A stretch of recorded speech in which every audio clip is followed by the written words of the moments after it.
Hello, welcome to my reading log for the month of July. And for this month, I read 20 volumes, which is down from the 25 I read the month before. So yeah, a bit less, but it's alright. So yeah, let's get on with the video and go over the 20 volumes of manga that I read in July. The first one being A Suitable Fetish Volume 4, which I read on the 3rd. I gave this one 3.5 stars. I think this is a steamship title. It's smutty. I'm glad that this volume got a bit more back to the main couple. There was still some stuff in there of the side couples, but I do enjoy the main couple the most, and I'm glad to see more content of them. And yeah, it's a steamship. It's steamy, although it's not that explicit considering the content is about fetishes. You never actually see them doing the actual deed. You just hear them talking about it and kind of see a few glimpses, but it's not the most detailed steamship. Yeah, it's office romance. They work for a doll company and she's obsessed with this book of weird sex positions and she wants to try them all out, and he is a masochist and he reluctantly agrees to have her try them on him. They're not in a relationship, they're just using each other for these sex positions. But yeah, I do enjoy this one. It's a fun manga with the smutty undertones. So yeah, that was the first manga I read in July. This is the side couple on the back. All the couples have like different fetishes. Well, some of them aren't really fetishes. One of them's just about cute things. It's not really a sexual thing though. Next, on the 4th, I read the Ayakashi Hunters Tainted Bride Volume 4. I gave this one 4 stars. I've really been enjoying the series. It's a fantasy, kind of like a My Happy Marriage sort of plot where she's hated by her family after she's attacked by a demon that left a scar on her face, and then he comes along and has her become his bride, but he's like this vampire-like creature where he has to drink blood, and so he has to drink her blood, but he saves her from her awful family and he's actually very kind to her. And this volume concentrated a bit more on his family and his mother and brother and like their reaction to the fact that he's marrying someone who's been cursed by a demon. And yeah, they're not very nice, especially the mother. The brother's kind of he's kind of a mama's boy and he can't disobey his mother, so everything she says goes. But yeah, the mother's pretty awful to her son and to our main character. But yeah, I've been enjoying the series a lot. I'm looking forward to the anime adaptation when it comes out. And I'm looking forward to reading the next volume. I think I'm behind on release. I think there's quite a few more out which I could get, which I'll pick up at some point because I do really, really enjoy this series.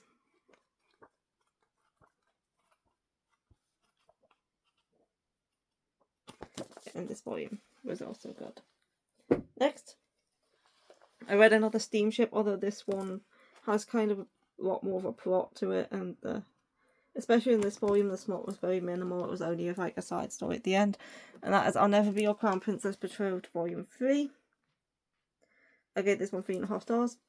This volume seemed to focus a lot on the assassin, Kane, I think his name is, and we get a bit more information about his backstory and where he came from, and there's other assassins and stuff, and there's also some turbulent relations between neighbouring kingdoms and the princes there and stuff. And yeah, I enjoyed this volume, but it could have done with being a little bit more smutty with it being a steamship. Said that the only smut in this particular volume was a side story at the end. But yeah, I do like this series, surprisingly considering it's an isekai. Like, it's in the settings. It's got that setting that I tend to not like, but because it's a steamship, I tend to like it more. Though I guess I'm okay with the sort of Regency setting, fantasy, villainess sort of thing if it's sexy. If they're having sex, I can tolerate the setting, basically. But yeah, I do surprisingly enjoy this one. And this is volume 3 of the sequel, which is volume 6, in if you count everything. But yeah, could have done with a bit more of the smut, but overall I thought this volume was fine. I do like Kane, he's an interesting character.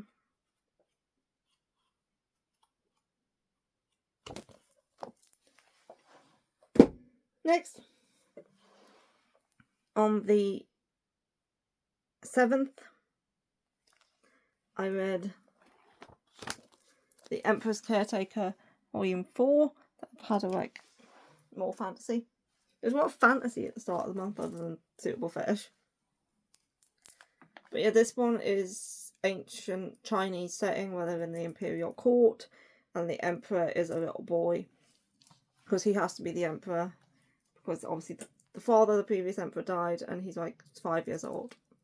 And she is asked by her father in order to gain political status to marry the emperor, but she's like 17 and she doesn't want to be married to a child, so she turns him down, but the father insists she goes anyway, and obviously this marriage meeting is shut down pretty quickly, and whilst there she meets the emperor's uncle, who is the guy on the cover there, and he suggests that she become his caretaker because she's good with kids, and she ends up becoming his caretaker, and she will be his caretaker for the next 5 years until he turns 10. And yeah, and there's a bit of a romance between the two characters on the front here, the main character and the emperor's uncle. And this volume, they're trying to find a attendant for him that's his own age, so he can like have a friend and an attendant that can grow with him, kind of like most of the emperors and princes had attendants their own age who they grew up with, so they're trying to find one for him in this volume. And also because of events of previous volumes, things are a bit messy and they have to like change readership a bit with between the political parties and stuff like that. Yeah, I do really enjoy the series. I gave this volume 4 stars.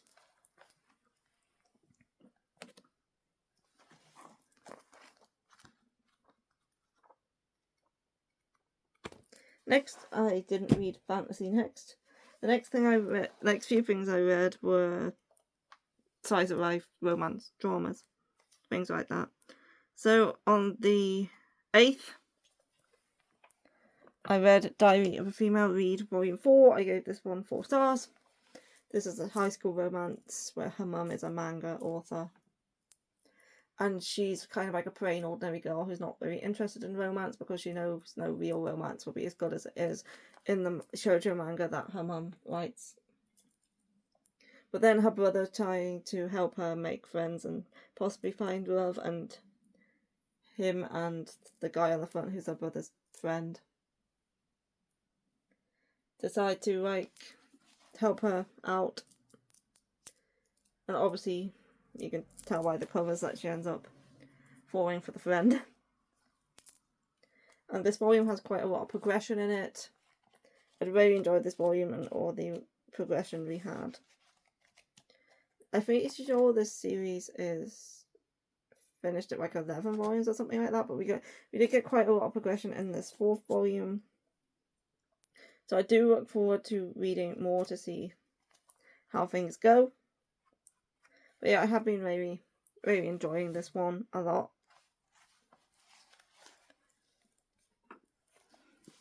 I do like the couple. But there's not very much point in me reading a romance if I don't like the couple. So yeah, I really enjoyed this one. And seeing them open up and get more progress. I didn't read anything on the 9th. And then on the 10th,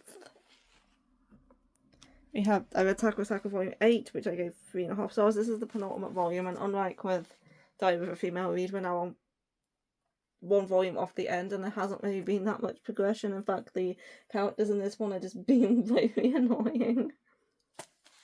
And I'm looking forward to reading the final volume and having everything wrapped up, and all these misunderstandings, and all these, just having everything cleared up, because this volume was quite messy with all the misunderstandings and all the drama. I do like my drama. And yeah, I'm just ready for this one to wrap up now, so all this meaningless misunderstandings can come to an end. Because it is kind of the way, like, what it could have been sorted a lot sooner if they just kind of sat and listened to each other rather than making assumptions about what was going on. Yeah, I have got the final volume, so yeah, I'm looking forward to reading it and finishing the series. Not that I don't like the series, the volume was just kind of annoying. Next, on the 11th plus the 12th, it took me 2 days to get through it, I read Home Sweet Home Volume 2. But I also read Home Sweet Home Volume 3 later on in the month, so I'll just talk about them both together when I get to the point where I read Volume 3. So we're going to skip over that for now and go to the 13th, where I read Snow Angel Volume 2. This one I gave 4 stars. This series is complete in 4 volumes. This is like the halfway point. This is about a girl she's in her 20s, and has to care for her disabled grandfather who has dementia. Like, he's in the late stages of dementia, and he's bedridden, and he needs round the clock care because he can not take care of himself anymore. So she lives, after her father's death when she was a child, she lives with her mother, her sister, and her grandma, and her grandfather. But most of the responsibility for caring for her grandfather is put onto her, because her mother has to work to support them. The grandmother's old herself, and the sister is still in school. But she thinks it's kind of unfair how it's all up to her to take care of the grandfather, and she has this massive burden on her, and she feels like she's drowning, and she just wants to live her own life. So, although it's a horrible thing to say, some days she finds herself wishing for her grandfather to just go, so she can be free, because she just feels that trapped. And then one day her 2 childhood friends, which she used to play with when she was a kid, move back into town, and they reunite, and they kind of help her out of this situation, because the grandmother herself is quite horrible. She definitely takes her for granted. Yeah, and things around that were sorted in this volume, so I'm pretty sure the next 2 volumes 3 and 4, are going to concentrate more on the romance between the 2 characters on the cover there, because all the situation with her grandfather and everything has been sorted in this one. So yeah, I think the next 2 volumes are going to concentrate more on that, and also something that happened in the childhood friends, the black-haired guy's past. But yeah, I have really enjoyed these first 2 volumes, and I'm interested to see how the next 2 goes, with it being like a different sort of storyline, and whether it still stays just as good. But I did hear that the series was cancelled, so they did kind of have to rush the ending a bit. I think it was originally intended to be longer.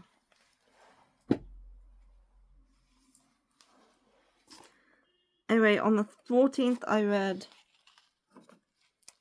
With You I Love Will Make It Through Volume 3, which I gave 4 stars. This one was super cute. This one's just wholesome. It's a romance between a human girl and a beast man. He's half beast man because his mother's human. His father's a beast man. And in this world you have the beastman area and the human area, and a few beastmen are being allowed into the human area to go to school, and he is one of them. And obviously with him being, like, I'm not sure if he's a dog or a wolf, but he has, like, he goes into heat. and when he smells her, he kind of gets very horny. So it's got some smut to it too, but not a lot. We know there was a bit more in this volume than there was in the previous two, but it's not showing them going all the way or anything. But I know there's a prequel to this series called Hannah and the Beastman, which is like full on smut. So I don't know how smutty this one will actually get, if it's gonna get ending up on the same level as that one. I still need to watch the anime for this one. I haven't got round to it yet, but yeah, we get introduced to the guy's childhood friend, and she's like a cat Beastman, and we get to see more of her. And yeah, this volume is cute. This series is just cute. I enjoy it.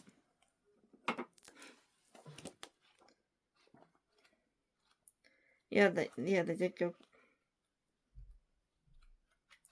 They did go kind of a bit further in this one.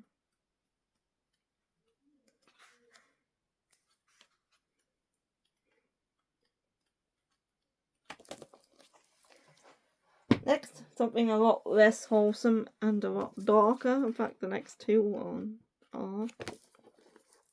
On the 15th and the 16th, I read Boys Best Volume 10. I gave this one 3.5 stars. This one continues to be dark, disturbing, messed up.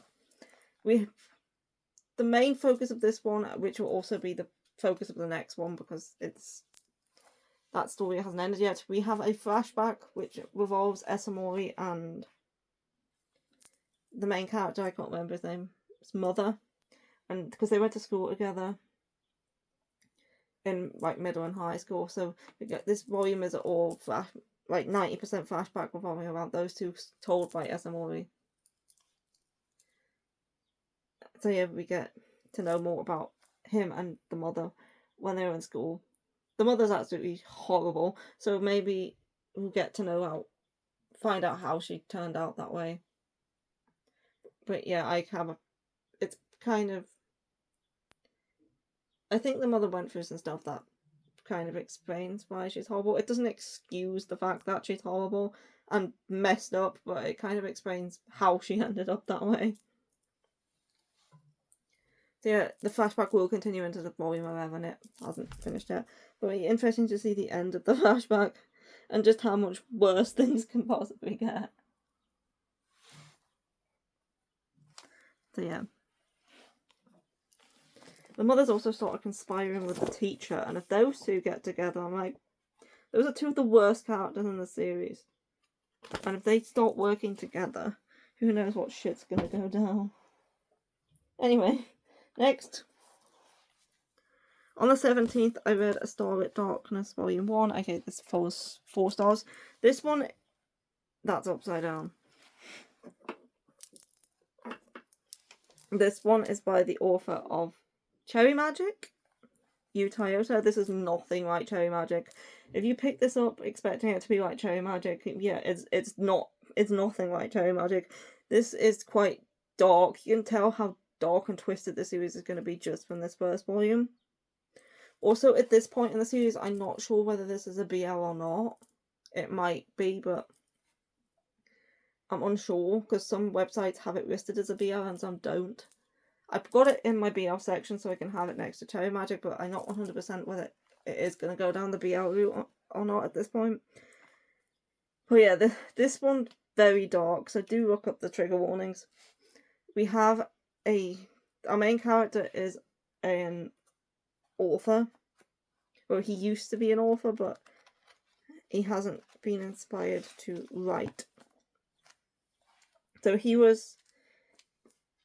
used to go see these plays at this play house with this actress that he really liked, and he really liked her plays.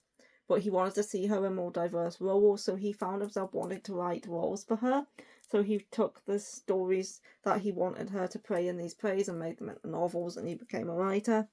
But then the theatre shut down, and he wasn't able to watch the plays anymore, so he lost his drive to write, and now he's living in debt. He's got debt collectors after him. He's like, electricity and stuff has been turned off. This is a historical series. I've forgotten what time period it takes place in. Early 20th century. So he ends up going to his neighbour's house to ask for a charcoal grill because he plans to end his life via inhaling the smoke.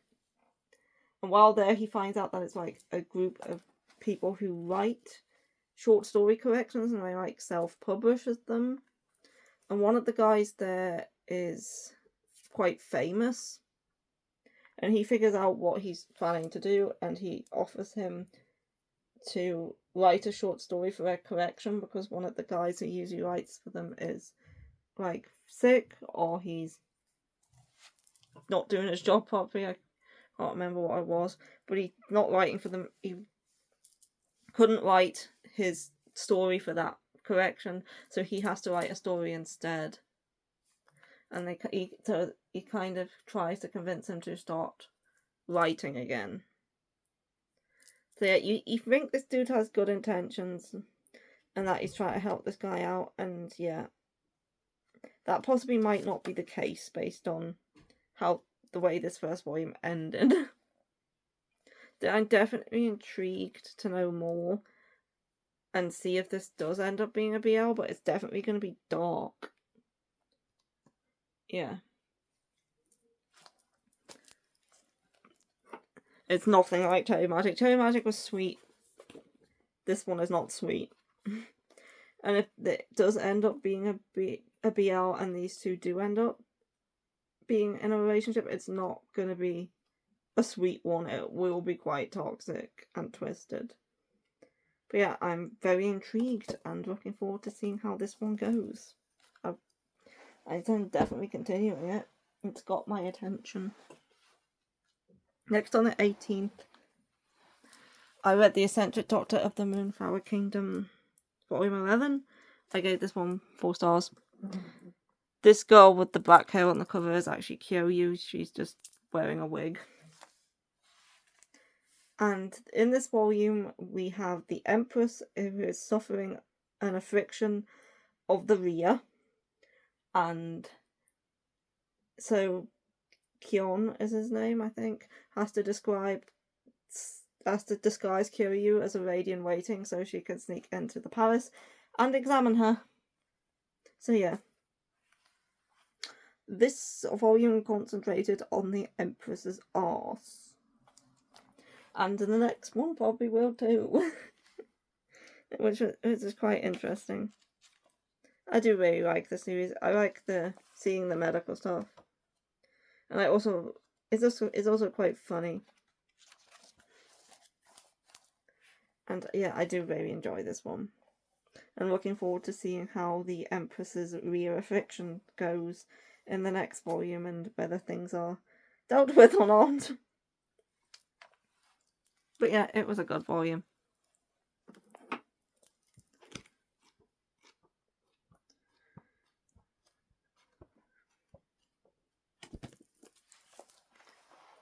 Next, on the 19th, I read Queen's Quality 23. I gave this one 4 stars. This is quite close to the end now. We've only got 2 volumes left, 24 and 25. And most likely those 2 volumes will end up being the final battle. I'm very much looking forward to seeing it. This volume was a lot of planning. There was a little bit of action, but a lot of planning in this one. So yeah, I'm looking forward to seeing how things go in the last 2 volumes with the final battle, because that's what things are gearing up to. It's basically all that's left to do is deal with Yanagi and sort everything out. And yeah, I really enjoyed this series. And I'm looking forward to reading the ending.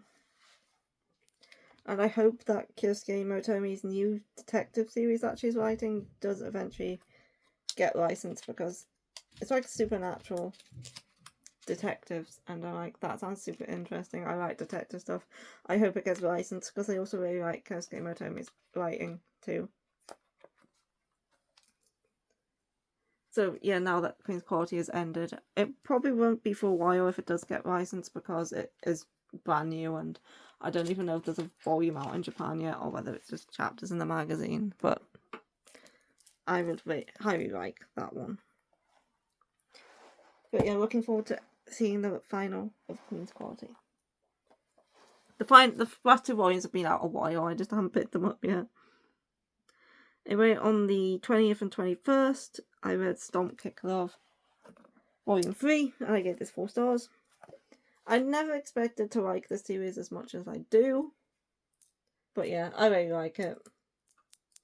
It follows a woman who acts perfect at work, but after work she likes to go drinking at this bar, and she smokes, and she's likes to complain, and this guy is always there, and she likes to like rant to him. But he's a pariah, he just picks up any woman he can. He has commitment issues, he's doesn't do like long-term relationships, and he's a bit of a butt too. But anyway, they like to banter at each other, and they get drunk, and it leads to a one-night stand. But she tries to forget it, but they just keep running into each other at the bar, and they kind of don't want to commit, but they don't want to not have each other as friends, because they kind of can relax around each other, and yeah, it's very messy. And with the type of guy he is, I didn't expect to like this one, but I do actually really enjoy it. In fact, I've got volume 4 in my cart to read.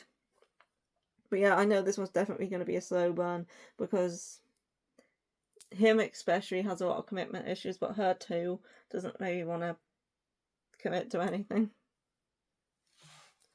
So yeah, I do really enjoy it though.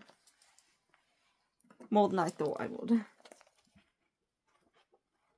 I don't mind a slow burn. I prefer slow burn over insta love.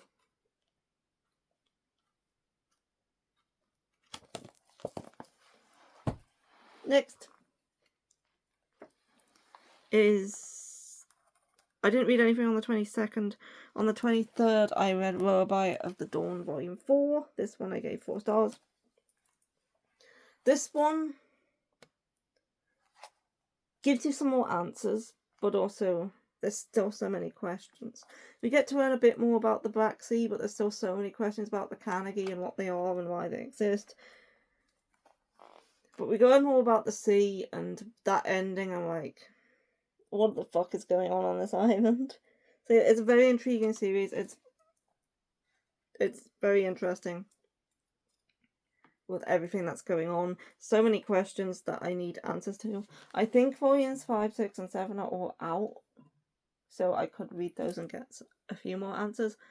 I'm not sure how many answers I will get in those volumes, but it's definitely very interesting, especially with the information you find out near the end of this volume. And yeah, I just need to know more. I like the couple too. I enjoy their relationship. But yeah, this one is ABL. And it's a very good story. I would highly recommend this one. It's got some very cool twists in it too. So yeah, I would highly recommend giving this one a read.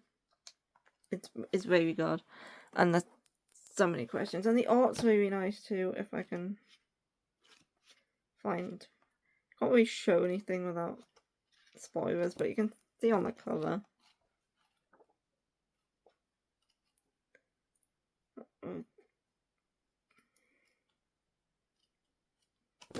Yeah, I need to know more.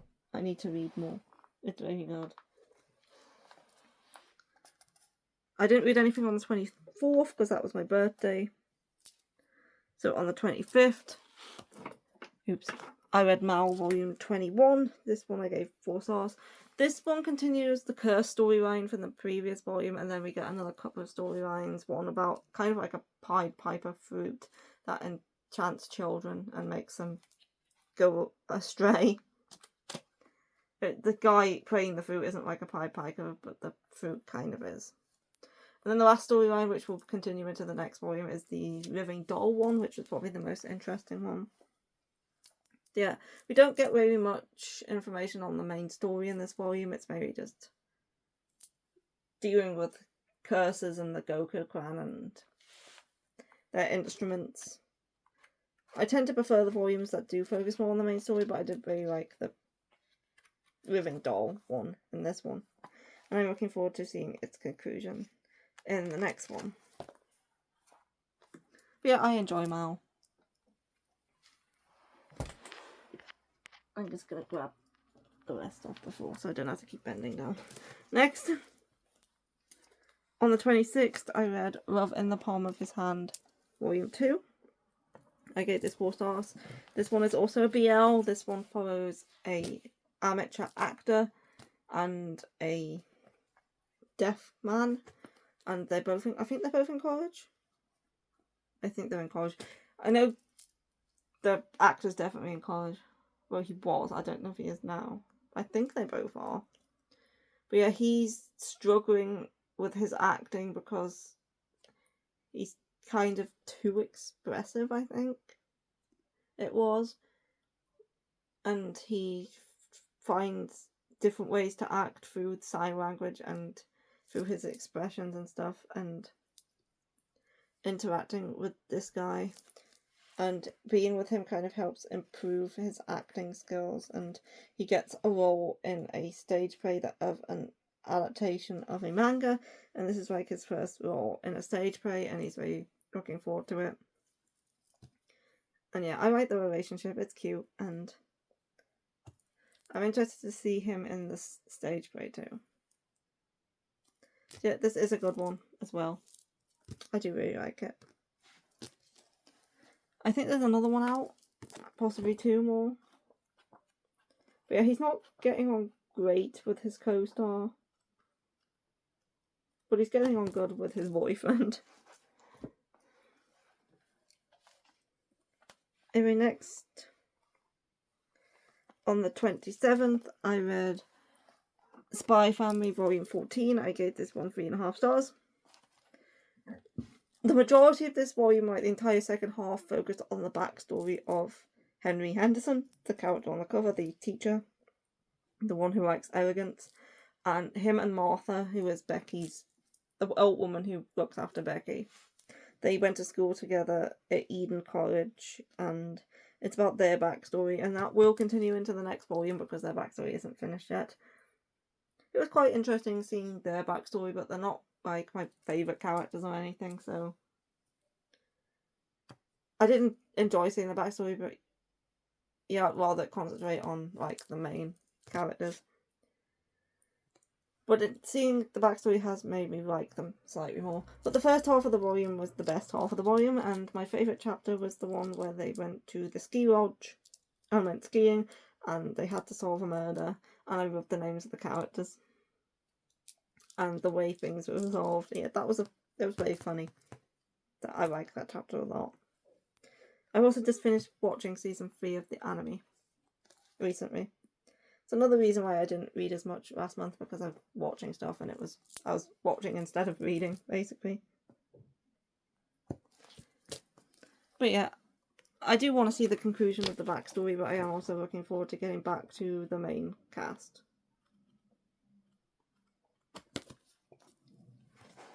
And next was Home Sweet Home Volume 3, which I gave 3 stars. So we'll talk about both volumes now. I read it on the 28th and the 29th. So there's 2 and... shit. 2 and 3.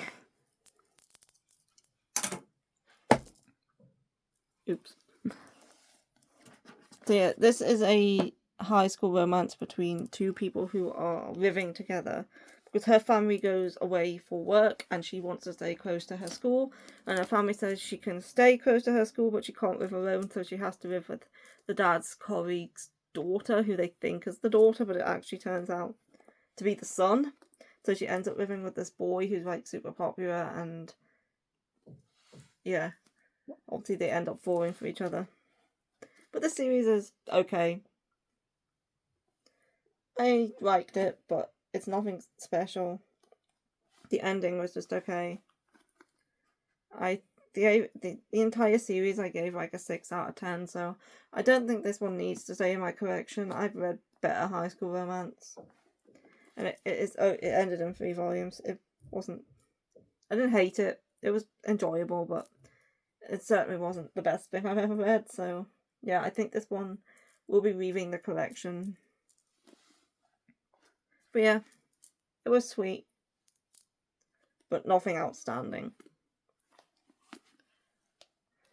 So yeah, I would give the series 6 out of 10. And it's going to go to a new home. Because it doesn't need to stay in the collection anymore. I don't tend to keep anything that's rated below a 7. Except some of the BL, because they're just one-shots. But yeah, it's gonna have to go. It's nothing... It wasn't bad, it just wasn't great either. It was just average. And yeah.